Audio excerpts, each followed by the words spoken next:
Go.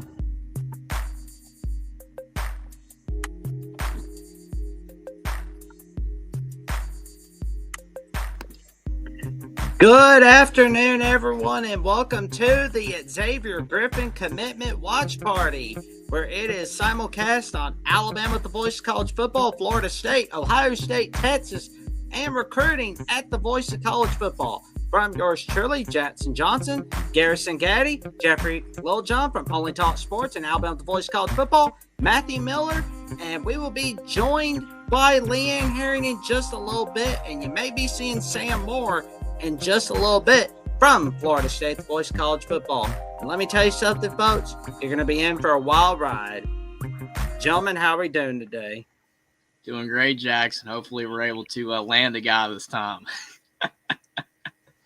I'm doing okay, but I already know the outcome of this, so you guys will be happy here in about 20 minutes. Yeah, I'm here. I'm here to say, you guys are rolling on the recruiting show right now. But I do think that, I think this commitment does have a lot to say about other ones and where kids go also. So especially the top kid, right? At linebacker. Yeah. Well, we'll start with what this means for Alabama. And we'll start with you, Jeffrey. If Alabama lands at Xavier Griffin, what does this mean for the Crimson Tide? I mean, I think it's massive. I mean, obviously everybody's saying that he's going to go to Bama. It should be a done deal, kind of like with the watch party we had the other day where the guy went to Michigan, Malachi Lee. But you never know. In this day and age, anything can happen, but we should be in great shape here. I will say we have one linebacker committed in the 2026 class, Zay Hall. I believe you just did a video on that, Jackson, the other day with his commitment. He's a solid player, definitely a guy with potential. But Xavier Griffin, he's a guy who's already just elite, right? I mean, this guy is a legit 5-star player, top 30 player in the class. Some outlets even have him as a top 10 player from Gainesville, Georgia. I mean, his skill set is incredible. I believe that if we're, able to land him, which again should be the case, it shows that we're still recruiting at a high level. Some people have been very worried with DeBoer that our recruiting was going to go downhill. And I even had a conversation with Mark Rogers himself at the Voice of College Football the other day about Alabama's recruiting.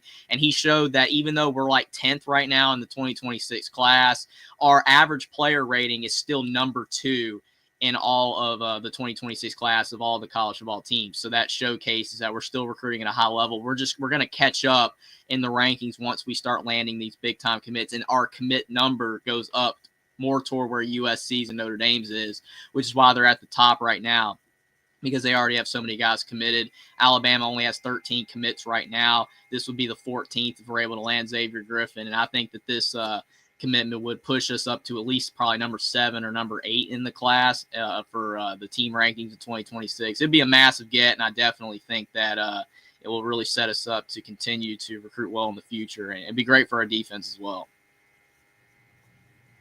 Well, and now we have Leanne Herring, our national recruiting analyst at the Voice of College Football, Ole Miss Live co-host, Kentucky Wildcats wire writer and Rebel Walt writer, joining us, giving her take on Xavier Griffin before he makes his commitment. Now, since we don't have our Florida State guys here at the moment, if Xavier Griffin was to commit to the Florida State Seminoles, what does this do for Florida State, Mike Norvell, and everybody in Tallahassee?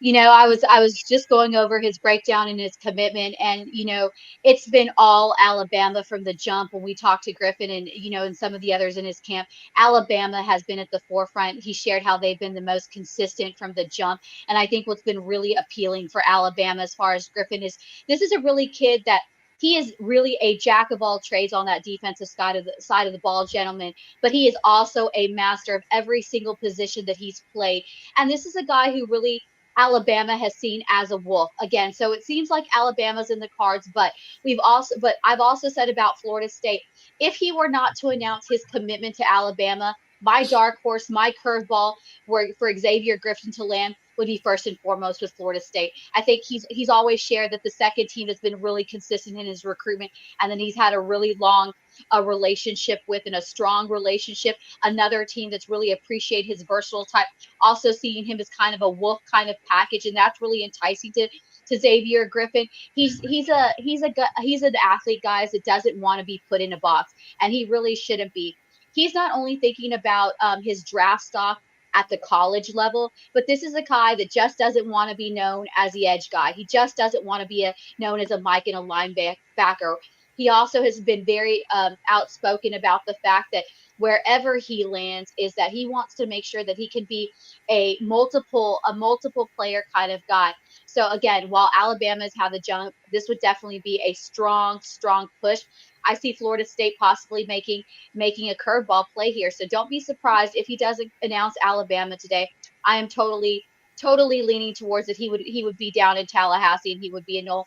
And I think that aside from the fact that the Noles have really been an interesting approach to the recruitment. They've had a lot of momentum in the last couple weeks.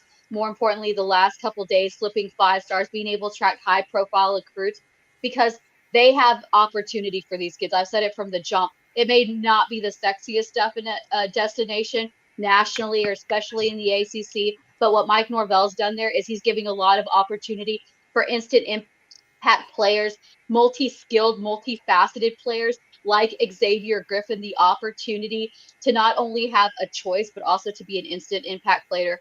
So I don't leave the Noles out of it. Of course, I know we have Ohio State. Of course, the Texas Longhorns have been making a push. But if I were to put 2 top programs right now, and then the other program outside Alabama that could be a possible surprise pick here in just a few moments, Florida State definitely would be my dark horse and top push here. Well, now we get to Matthew Miller. So, if Xavier Griffin commits to the Texas Longhorns, what does this mean for Texas in 2026 and beyond? So Leanne hit on it, like the versatility this guy brings.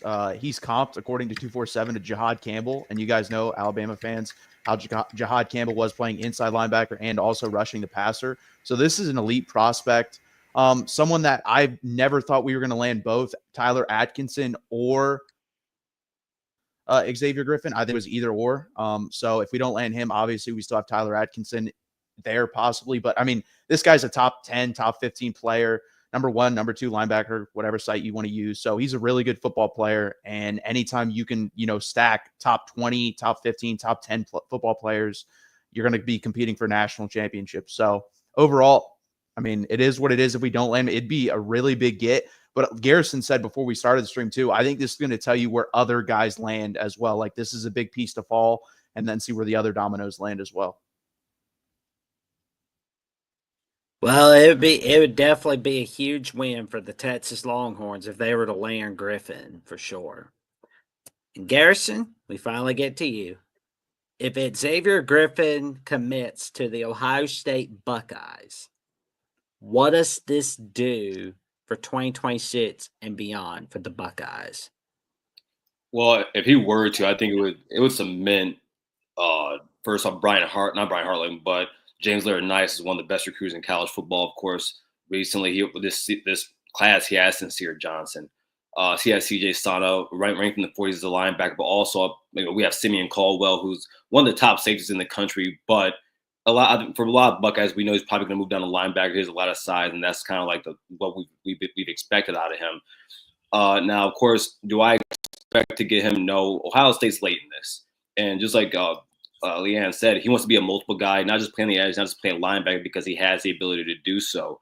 Whereas right now, Ohio State being late in his recruitment, and I think a lot of that has to do with Tyler Atkinson as of recent, is because we need a guy like him. You want the best players. Problem is that Ohio State's edge rushing hasn't really had proof of concept as of late. Even though our linebackers are, you still need to have that. And so if we were to land him, that'd be awesome. Do I expect to? No. But I do believe that wherever he goes, it does help Ohio State out with another recruitment, with that being Tyler Atkinson. But at the same time, I think Ohio State should be very comfortable with their linebacker class right now. Yeah, I mean, Ohio State is just loaded all over the place for sure. And, Leanne, you've studied his background a little bit. For those who don't know about Xavier Griffin, can you give us a description about him? For Well, even though he plays in Gainesville, Georgia, number one player in Georgia, another reason why Alabama has had a big push is Griffin is an Alabama native. So we go back into recruitment. We talk about roots and relationship. When you look at him off the jump now, he's at that 6'3", 200 frame. So he's a little bit more leaner than most linebackers. So I think that that's going to be one of the kind of toss-ups that a lot of people, scouts have been talking about. But I think as he bulks up this offseason heading into a senior season, I think that that will only complement his skill sets. But I mean, just from the jump, when you look at him, like I said, I had the opportunity to really study him in live reps during the All American Bowl this past season in San Antonio. I mean, this is a guy who's just, I mean, he really can do it all and he does it effectively. I mean, when you see him rushing the passer, stuffing the run, he just knows, and then dropping back into coverage, he just does it with so much ease, gentlemen, and so much fluidity. If you were ever to put like an all-star player and you wanted to put a guy that just made the best out of every kind of defensive strength points, Xavier Griffin fits that model. And again, like everyone has alluded to here, this will be an interesting recruitment because how Xavier Griffin commits today will definitely see where Tyler Atkinson go and also where some of these other guys and these other programs are going to move towards. But again, this is a guy that I think as he continues to transform physically this offseason, I think that that's only just going to help him maintain. Again, if you guys have seen his tape already, you know that he possesses extreme quickness. That's one of the standout traits for me from the jump. So I think as he bulks up a little bit more and he learns to complement. But like I said, this is a guy who's really good at firing off the line, whether he's both in a 2-point or a 3-point stance. He has that agility. He has that lateral quickness. I mean, that is just really good to allow him to weave through blockers. And again, like I said, he's just got really remarkable sideline to sideline range. He's one of those linebackers that just technically sound. He knows how to close the gap with explosiveness. And then, like I said, he's just really effective at zoning in on his target. Like I said, whether he's chasing a running back, he's dropping back into that zone coverage, or just being a threat to the quarterback. This is a kid, like I said, he is a jack of all trades and he is definitely a master of every single skill set. And I think he just really is redefining the linebacker. I've talked about, especially with this 2026 and even some of this 2027 high school talent. I feel that a lot of these kids are learning how to play multiple positions and be skilled players, going back to being a skilled athlete. Because, like I said, now they're not just being specialized. And Xavier Griffin just doesn't want to be a specialized guy because he knows that down the long haul, in the collegiate level and having aspirations to play and be drafted high in the NFL already early in high school, is that he knows he has to be a multi-purpose threat. He has to be a multi-purpose player. So like I said, this is a kid that just really excels pass rushing. I mean, he's got that speed and technique, like I said, that's really effective in knowing how to press the quarterback. When it comes to his run stop ability, his instinctives just allow him to read and identify plays quickly, and he's just really oh, decisive and meticulous. Yeah. He just committed oh, sorry Alabama. to make this interruption. We just got breaking news. He put on the Alabama hat, and he is committing to the Alabama Crimson Tide for 2026. Wow, well, that went fast. Holy, Yeah, he did that really quick. Like they say, when you know, you know. And I think we expected this, and I think too. Now, speaking of this, I think that sets up Tyler Atkinson in Texas with a really really strong push. Like Matthew was saying, you want to get two. You would be lucky to get two exceptional elite 5-star players, but in this day and age, these kids want to be instant impact players. They want to go to a program. So I really like now with this domino falling, gentlemen, I really like now where Tyler Atkinson sits with the Texas Longhorns. I think now that kind of thing, you don't want to say that it's a done deal, but now that I think that Xavier Griffin going to Alabama, I think that's sets up the Texas Longhorns really nice to land Tyler Atkinson. I think the Longhorns too have really made a strong push for his elite talent. I really like where Tyler Atkinson fits in the dynamic of where Texas stands. So again, Xavier Griffin, with no surprise, roots and relationships. And like I said, for the jump, I think he could have seen himself at any of these programs. But I think, gentlemen, like I guess I don't know if you would agree. I think that Alabama really just from the jump really saw him and wants him to be that wolf guy. They really want to embrace the fact that he's got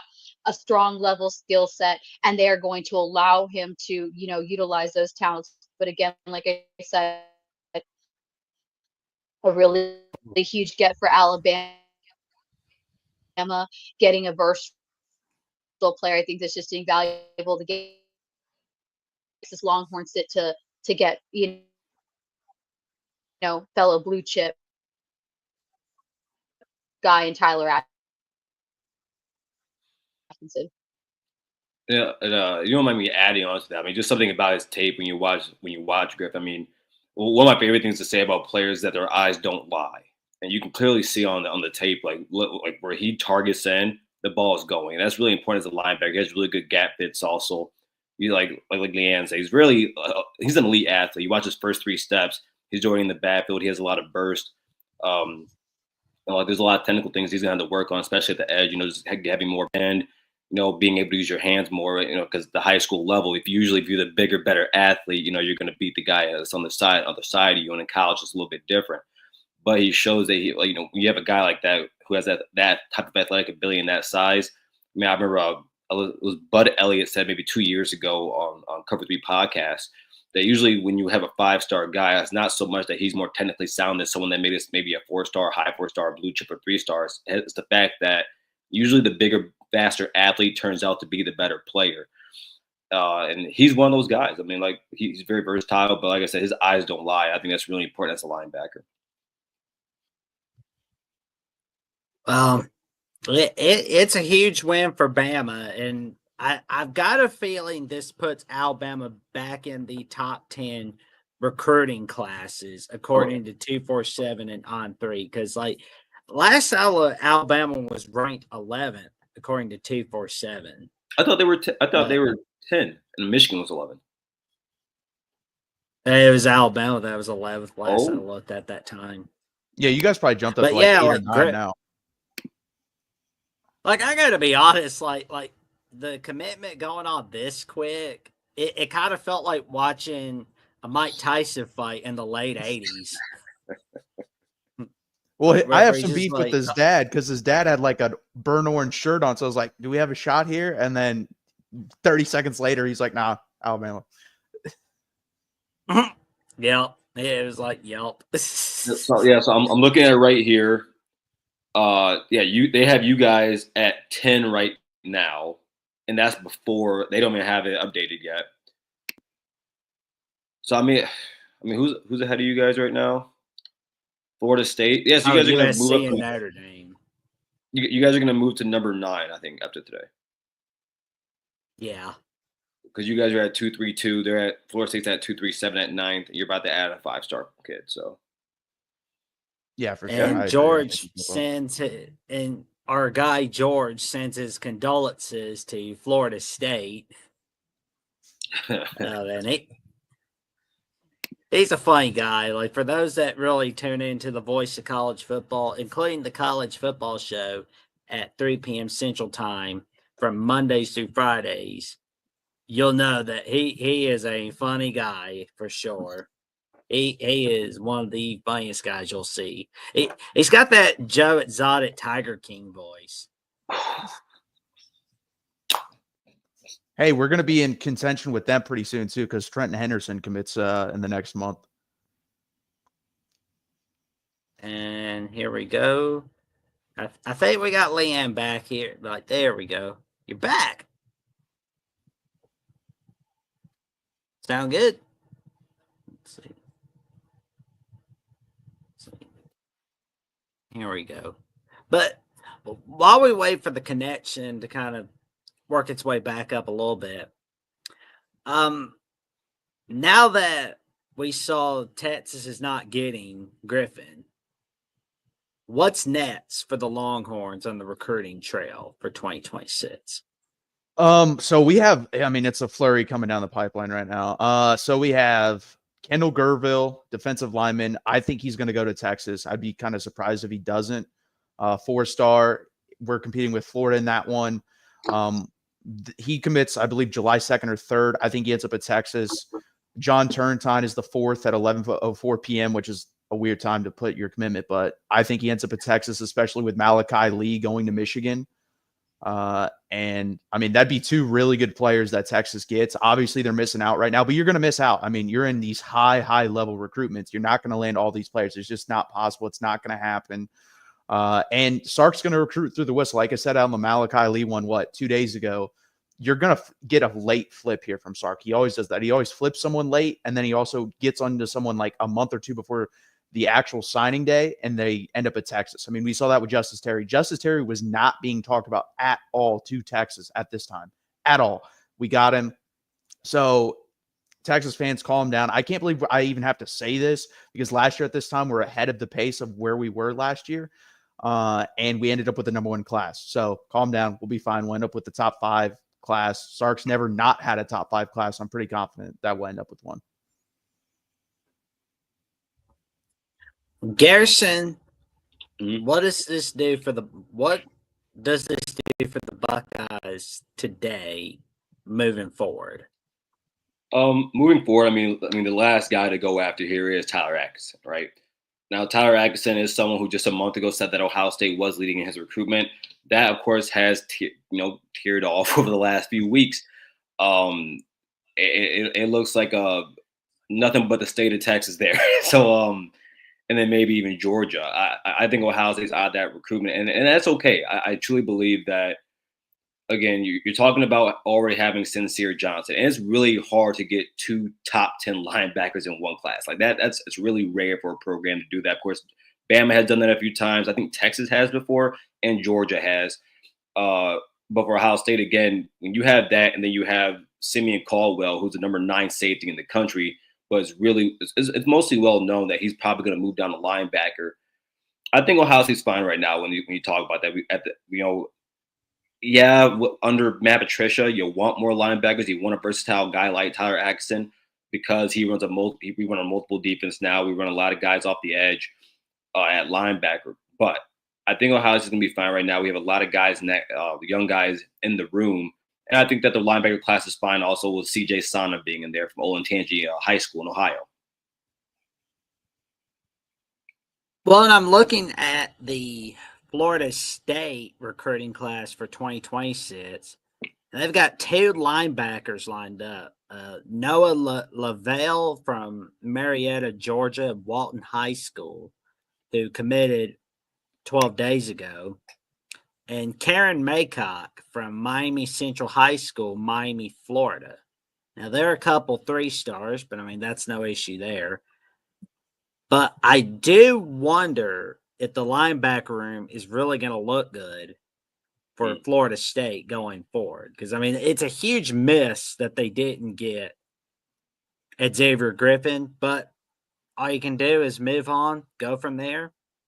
See if you got a chance at flipping them on Christmas or not. But you'll definitely wait and see. But huge win for the Crimson Tide. But Texas and Ohio State, they're moving forward, going for their next targets.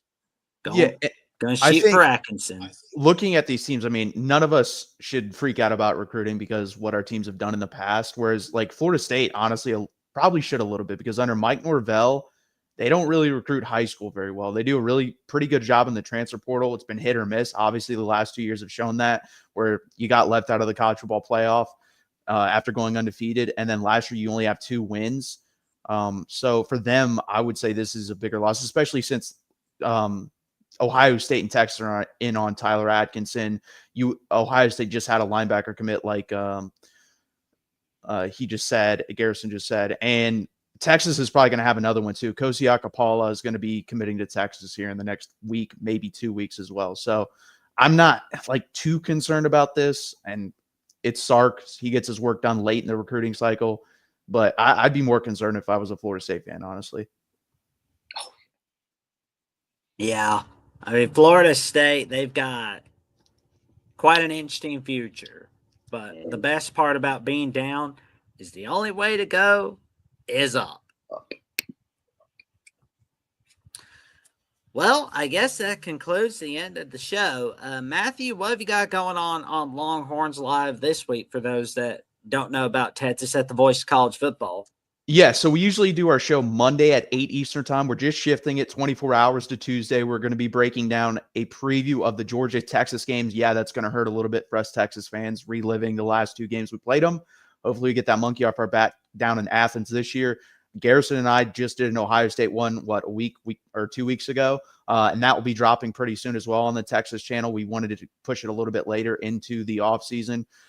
So we'll have those 2 previews coming up very soon on the channel with Texas playing Ohio State and Texas playing Georgia. So looking forward to that, collabing with the Georgia channel as well. But again, every Monday at 8 p.m. Eastern time, other than this week, it's going to be Tuesday at 8 Eastern time.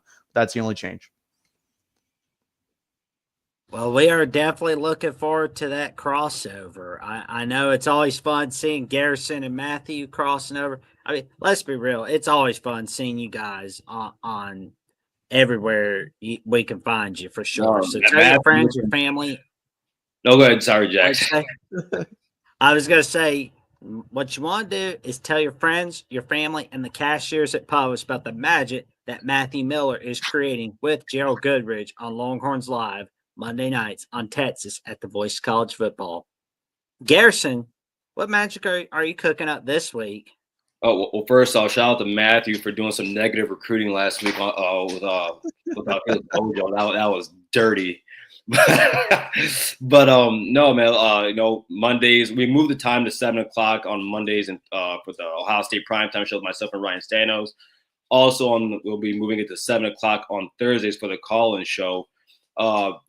This week, still working on the time, but myself and Sam from College Football was saying we'll be talking about, for all Ohio State fans, we'll be talking about the move from Urban Meyer into Ryan Day and how Ohio State is actually, the program's in a better spot than it was with Urban Meyer. So talk about that. And but yeah, man, outside of that, also a few interviews coming up. Talk about that soon.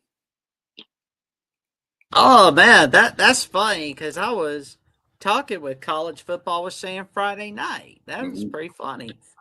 Hey, as they say, great minds think alike. Yes, they do. Oh, yeah. And, of course, you can check me out on Alabama at the Voice of College Football Monday nights, Thursday at 7 p.m. Eastern Time, 6 p.m. Central Time. And, of course, you can check me out on the Alabama Call-In Show, 9 p.m. Central Time, 10 p.m. Eastern Time, where we take your calls discussing the Crimson Tide. And, of course, shout out to Jeff Reed, Only Talk Sports, who was here a little while ago. You'll see him Monday nights, 7 p.m. Eastern Time, 6 p.m. Central Time, and on the Alabama Call-In Show, 9 p.m., 10 p.m. Eastern Time, 9 p.m. Central Time, Thursday nights on Alabama with the Voice of College Football. You can check him out on Only Talk Sports, where he also had his SEC preview with Will and D on his channel. And, of course, you can check out my release of tonight's edition of the Jacksonian with College Football with Sam himself, Samuel Recker, as we talk a lot about which coach without a national title is the most likely to get a natty before the decade ends. We talk a lot about who's the bigger disappointment between Brian Kelly and Lincoln Riley. Who's more like Jimbo Fisher between those two? I won't spoil it too much because you're going to be in for a wild ride. And with that being said, like, comment, subscribe to each of these channels that you are watching so you never miss another video or another episode whatsoever. And we will see you soon. Roll Tide! And there you go. There you go. Got a little hook 'em and a OH.